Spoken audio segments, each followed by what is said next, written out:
స్వామి, ఈ లోకములో ఇప్పుడు గొప్ప గుణములు కలిగి ఉన్నవాడు, అపారమైన పరాక్రమము కలిగి ఉన్నవాడు, ధర్మమును నమ్మినవాడు, ధర్మము పాటించేవాడు, అధర్మమంటే ఏమిటో తెలిసినవాడు ఉన్నాడా? కృతజ్ఞత తెలిసినవాడున్నాడా? సత్యము మాత్రమే పలికేవాడు, అసత్యమును పలకనివాడు ఉన్నాడా?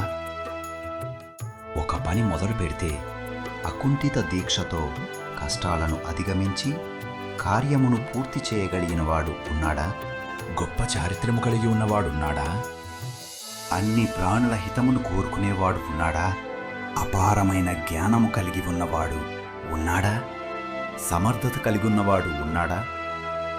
అపారమైన సౌందర్యం కలిగి ఎన్నిసార్లు చూసినా మళ్ళీ మళ్ళీ చూడాలనిపించేవాడు ఉన్నాడా?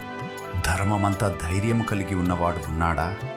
క్రోధాన్ని జయించినవాడు ఉన్నాడా? సూర్యుడంతటి కాంతి కలిగిన వాడున్నాడా?